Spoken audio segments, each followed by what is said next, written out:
No one expected the war to end with a whisper.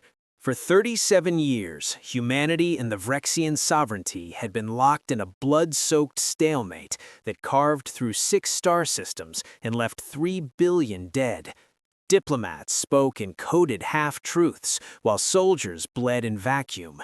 And then, on a Tuesday afternoon during a fragile ceasefire broadcast to 200 allied worlds, Marine Corporal Asha Khoury, 23 years old, 5'3", and absolutely unauthorized, walked into the Supreme Overlord's throne chamber, wrapped her hands around his neck, and broke it like a dry branch.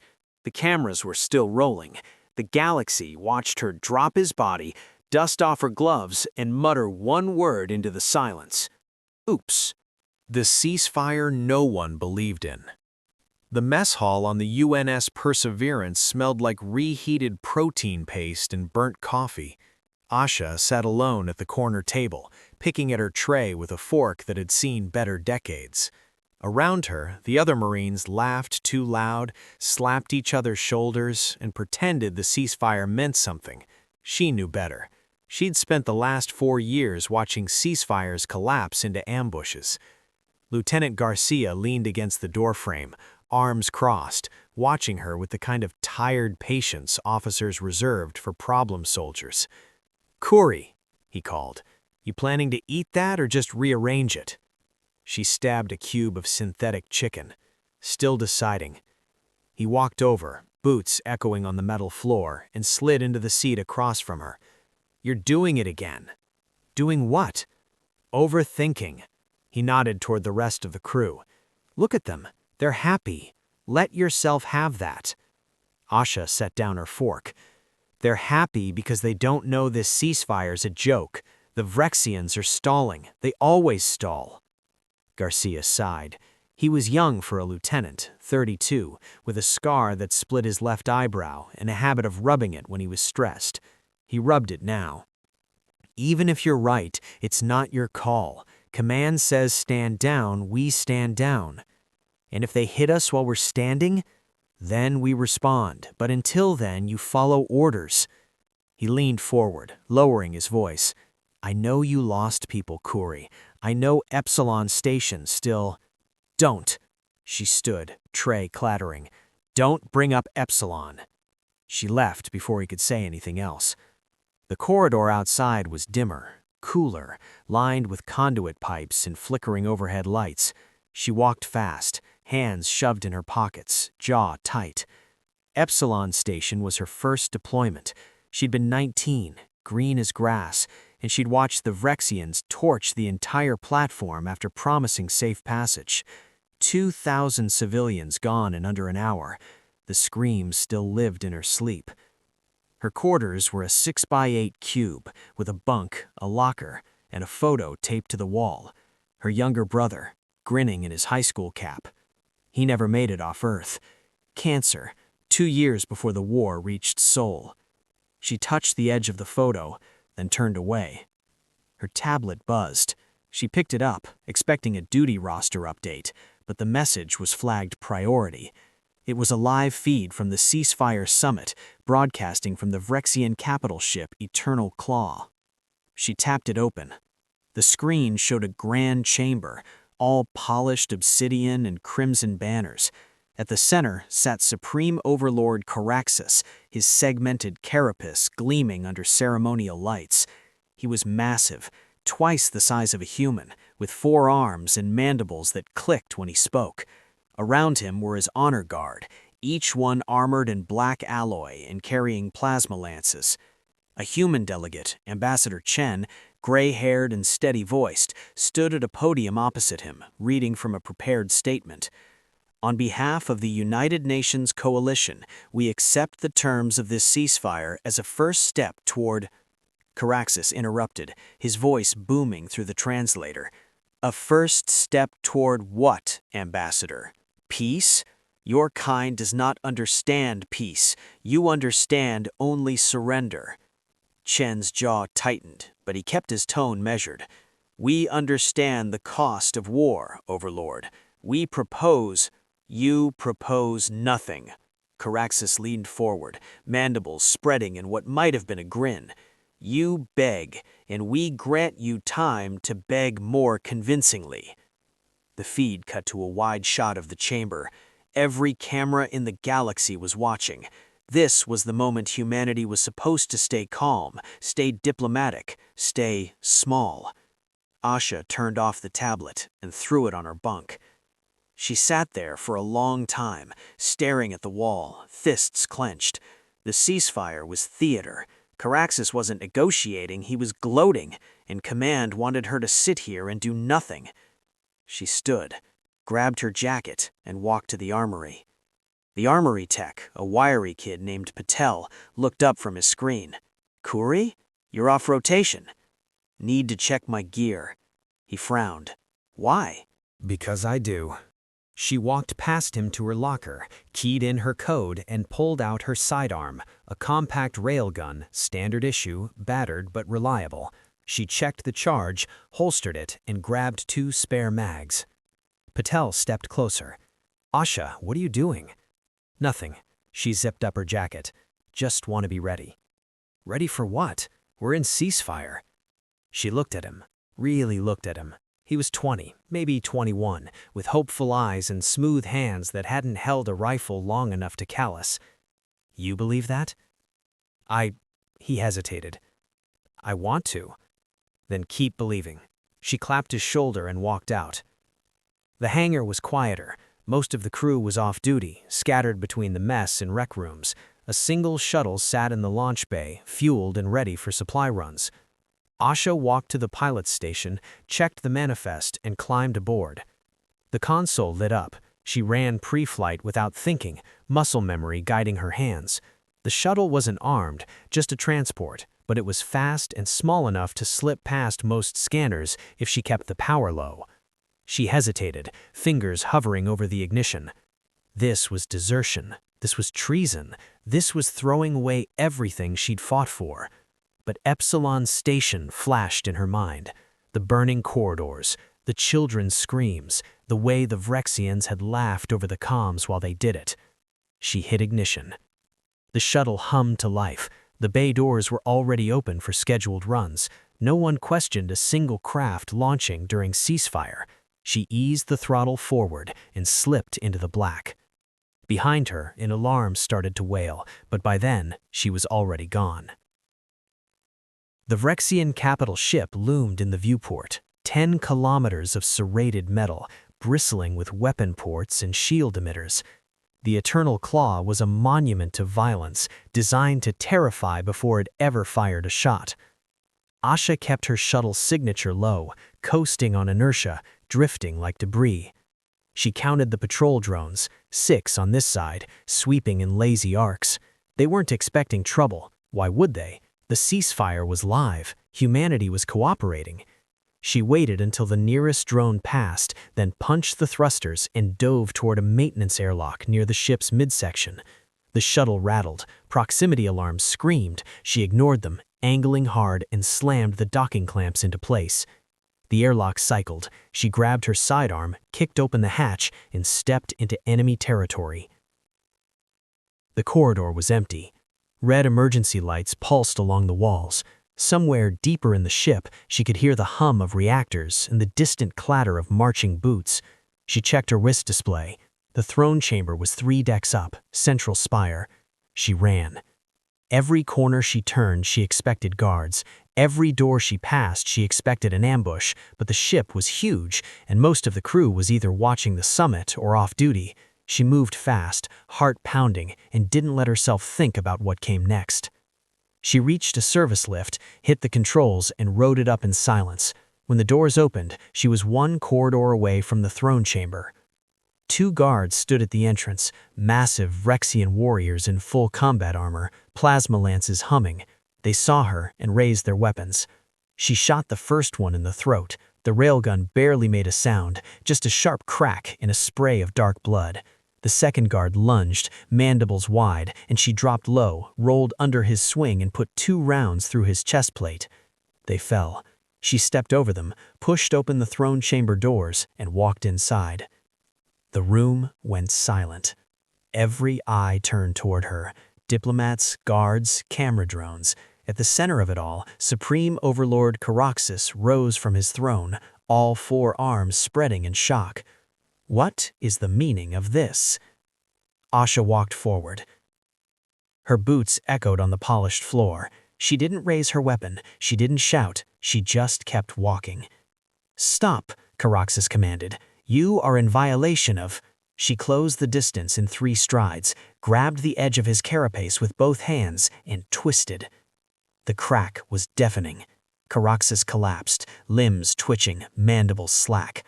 Asha stepped back, wiped her hands on her jacket, and looked up at the cameras still broadcasting across the galaxy. She exhaled. Oops. The galaxy holds its breath. The silence lasted exactly 4 seconds. Then, every guard in the chamber opened fire. Asha dove behind the throne as plasma bolts scorched the air where she'd been standing. The marble floor cracked and melted under the barrage. She pulled her sidearm, leaned out, and fired 3 quick shots.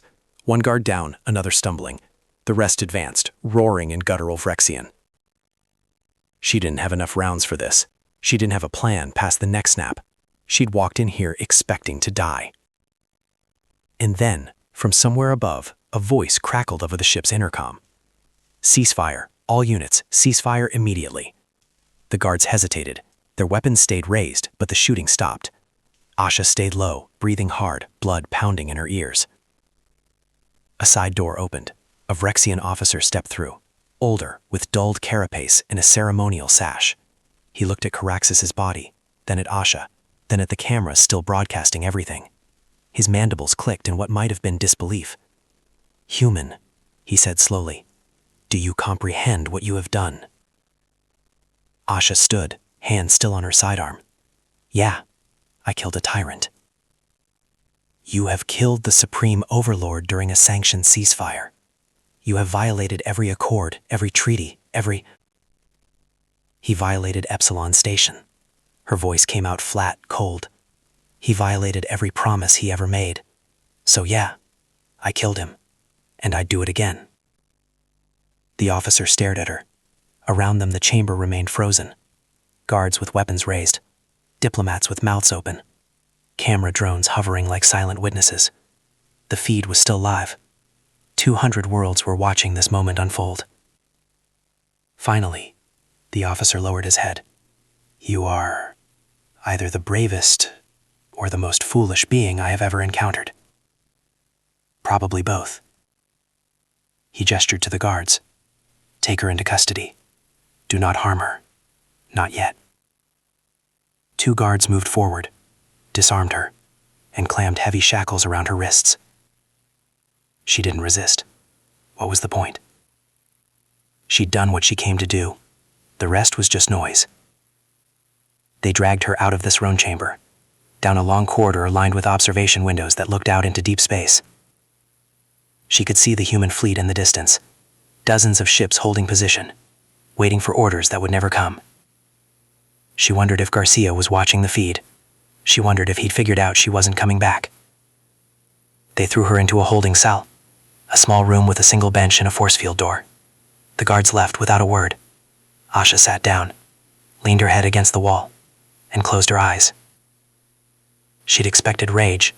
She'd expected fear. Instead, she just felt tired. Hours passed, maybe days. Time blurred in the windowless cell. No one came to interrogate her. No one came to execute her.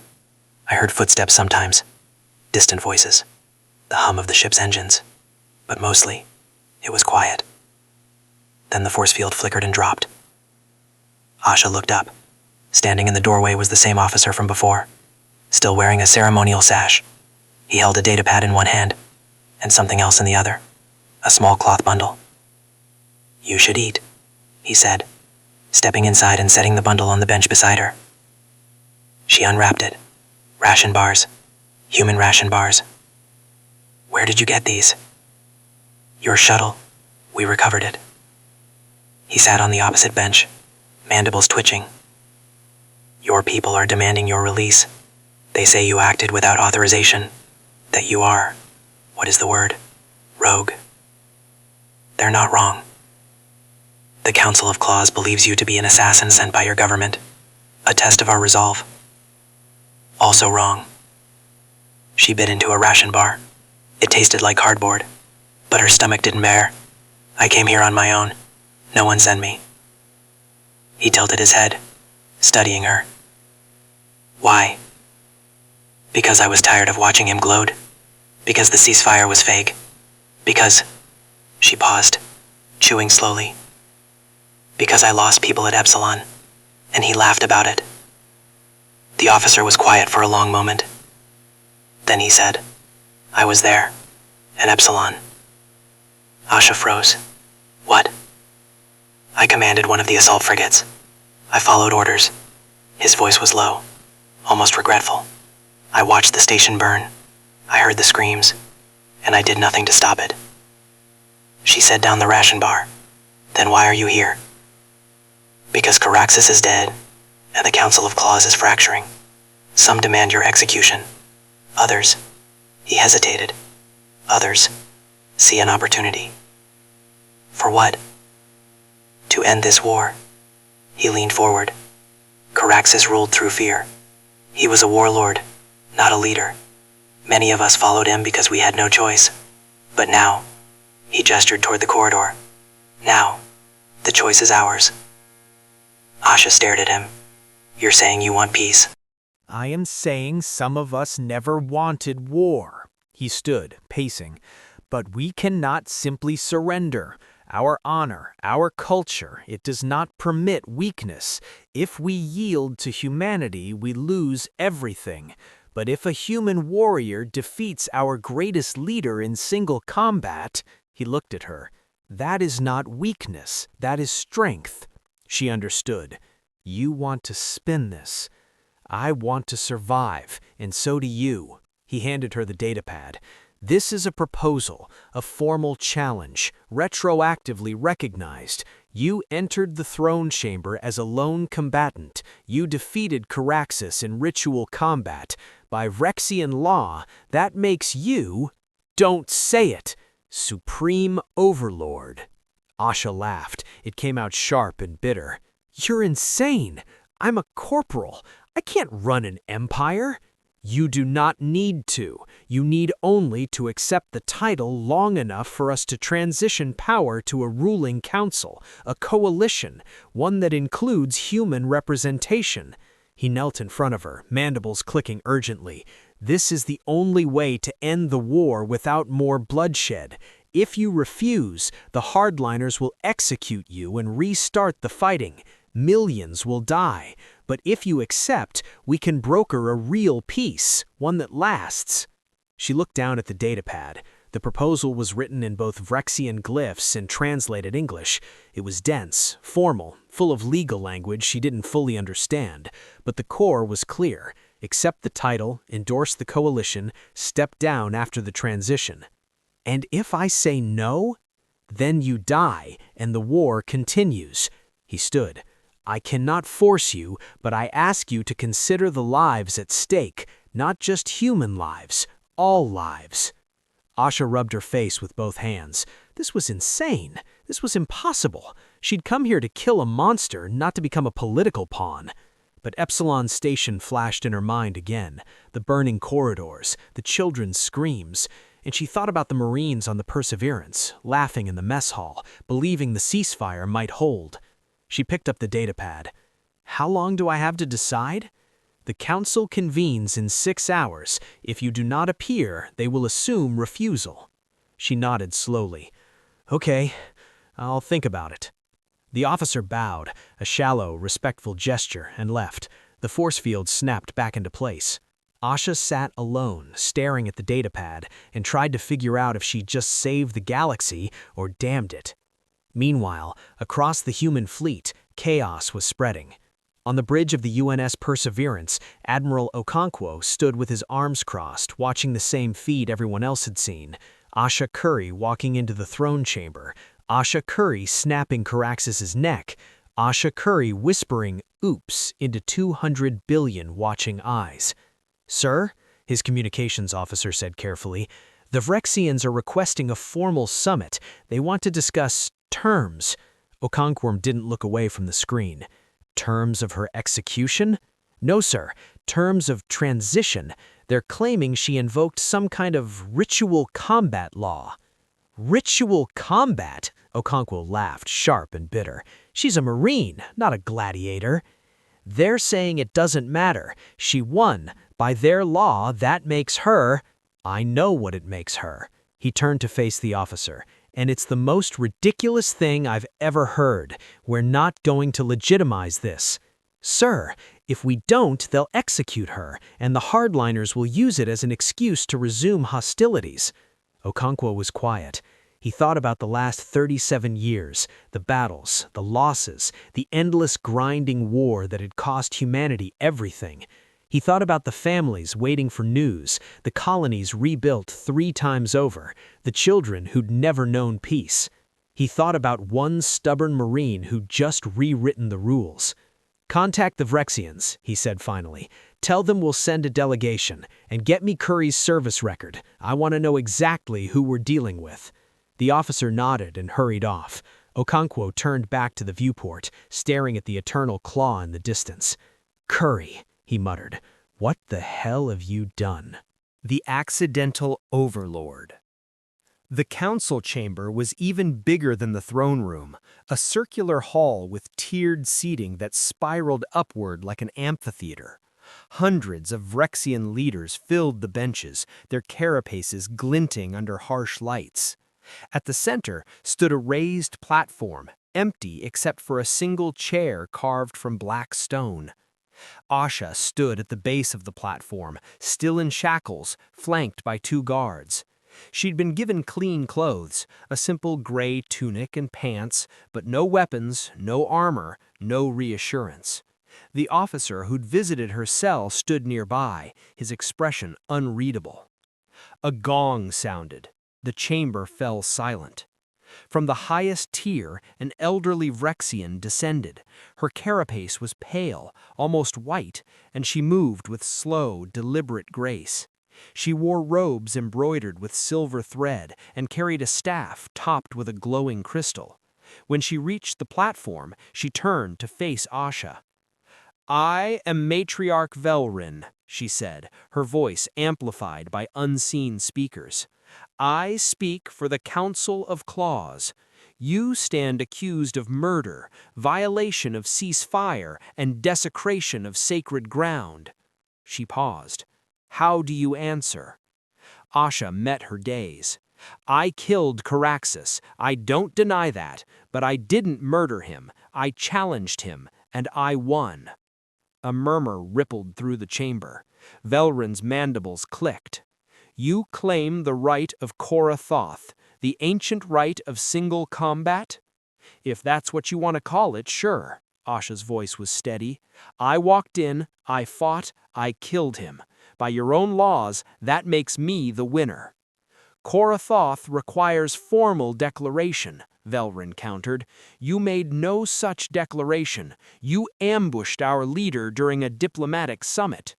He was gloating. He was making a show of humiliating humanity while pretending to negotiate. I ended the show. Another murmur, louder this time. Velrin raised her staff and the chamber quieted. "You speak boldly for one in chains." "Yeah, well," Asha shrugged, "I'm already dead either way. Might as well be honest." Velrin studied her for a long moment. Then she turned to the council. "The human speaks truth. Caraxus was problematic. His leadership brought us glory, yes, but also endless loss, endless life."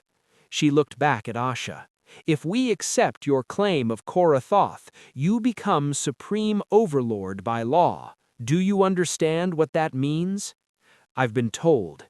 "It means you command the sovereignty. You hold the power of life and death over billions. You speak for our people in all matters of war, peace, and governance." Velrin's voice softened. "It also means you carry the weight of every decision, every failure, every life lost under your rule. Are you prepared for that?" "No," Asha's answer came without hesitation. "I'm a soldier, not a politician. I don't want your throne. I don't want your empire. I just wanted him dead. And yet, here you stand." Velryn stepped closer. "You have taken what you did not seek. The question is, what will you do with it?" Asha looked up at the tiers of watching Vrexians. Some glared with open hostility. Others watched with cautious curiosity. A few, like the officer who'd visited her cell, seemed almost hopeful.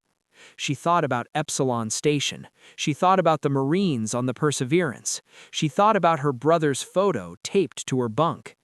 "If I accept this," she said slowly, "I want terms.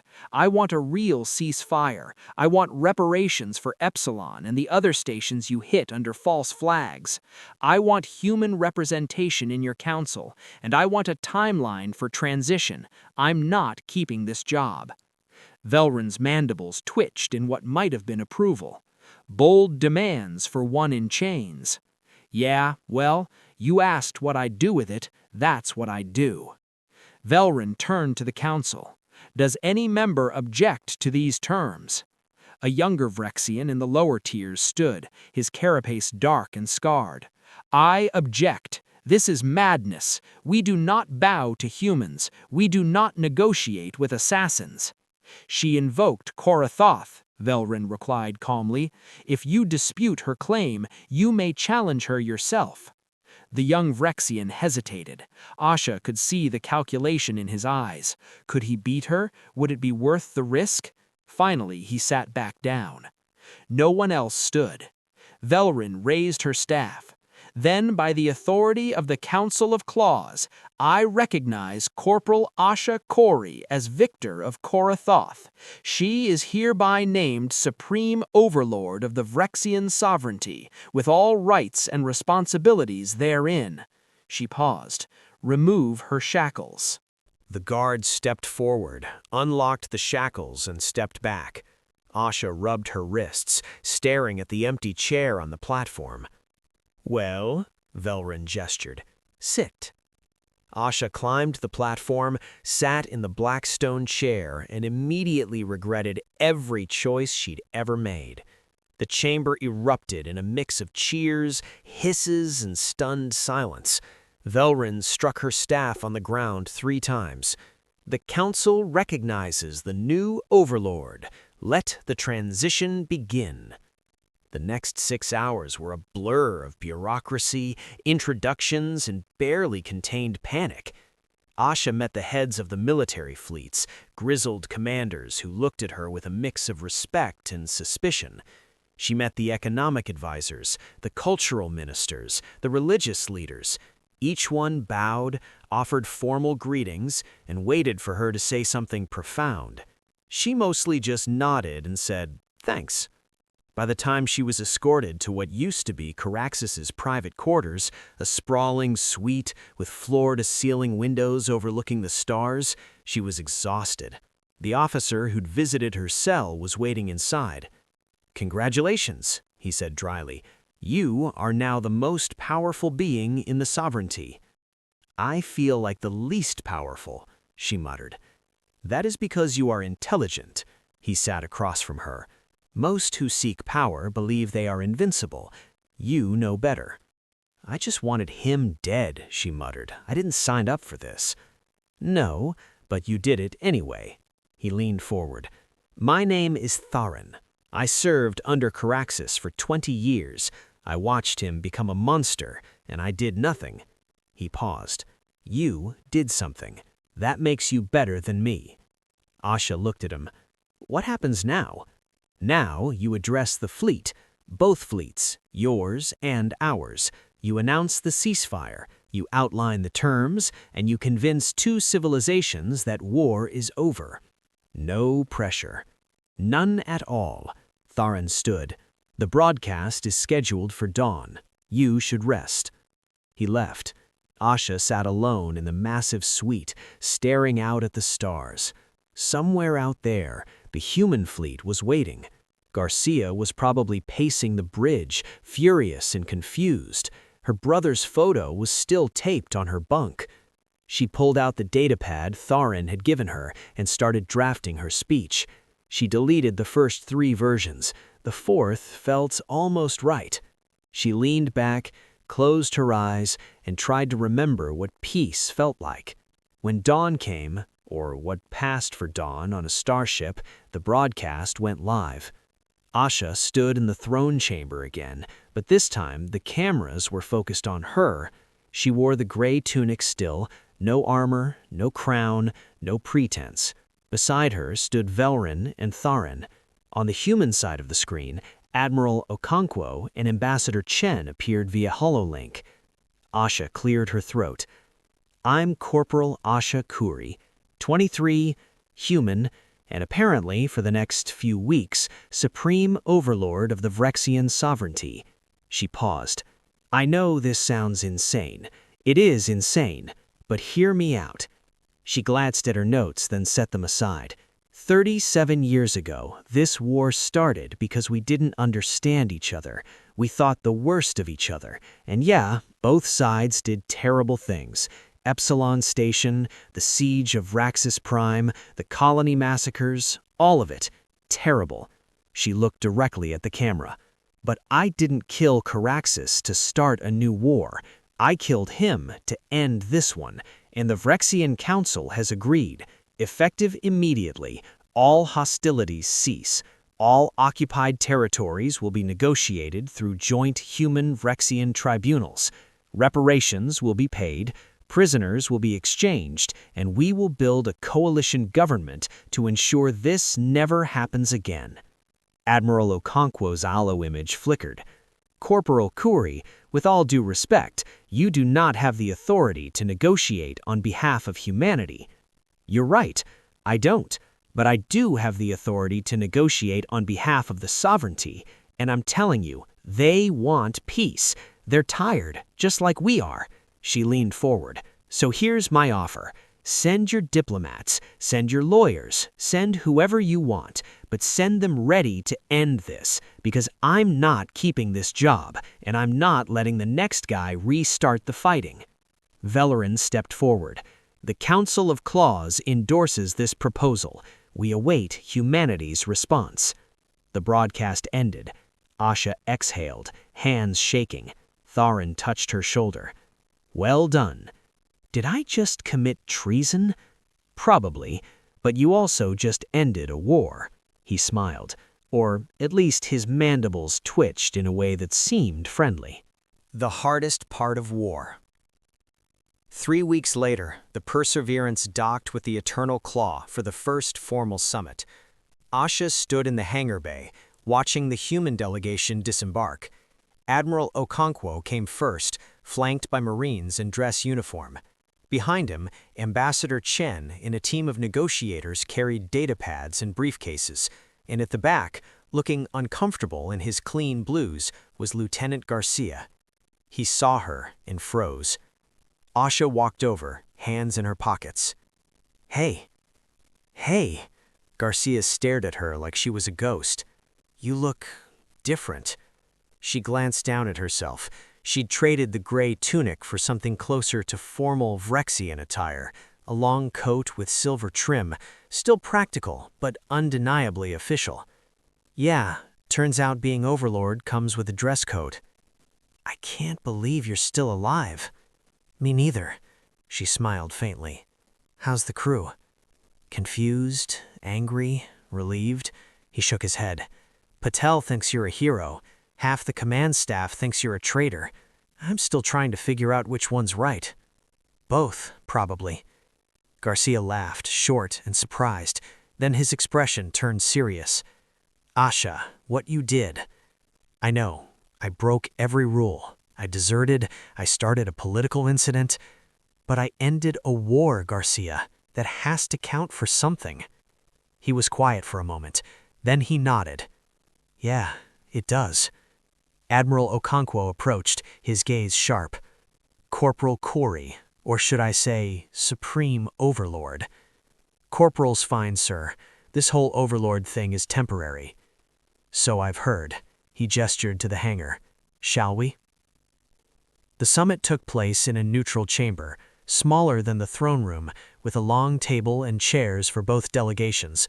Asha sat at one end, flanked by Velrin and Theron.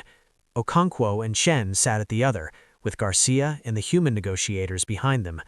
For 6 hours they argued. Territorial boundaries, reparations, war crimes tribunals, prisoner exchanges. Every point was contested, every word weighed.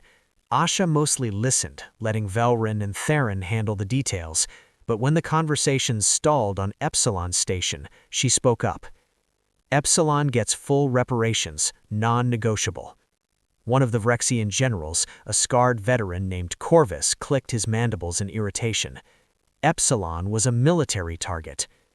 Epsilon was a civilian station, Asha said coldly. You hid it under a fake ceasefire. 2,000 people died. If you want this peace to hold, you own that. Corvus leaned back, mandibles tight, but he didn't argue. Chen made a note. Agreed. Epsilon Station receives full reparations, including reconstruction funds and survivor compensation. The negotiations continued. By the end of the day, they had a framework, fragile, incomplete, but real. Asha signed the preliminary agreement with a borrowed stylus, her handwriting shaky. Afterwards, she found Garcia in the corridor outside, leaning against the wall, staring at nothing. "You okay?" she asked. He glanced at her. "I keep thinking about what you said, about Epsilon, about the screaming." He paused. "I wasn't there. I didn't see it. But you did." "Yeah. And you carried that for 4 years." She nodded. Garcia pushed off the wall. "I used to think war was about following orders, doing your job, staying alive." He looked at her. "But you taught me it's about more than that. It's about choosing when to stop following and start fighting for something that matters." Asha's throat tightened. "I didn't mean to teach anyone anything. I just couldn't sit still anymore." "I know." He smiled. "That's what makes it count." He walked away, leaving her alone in the corridor.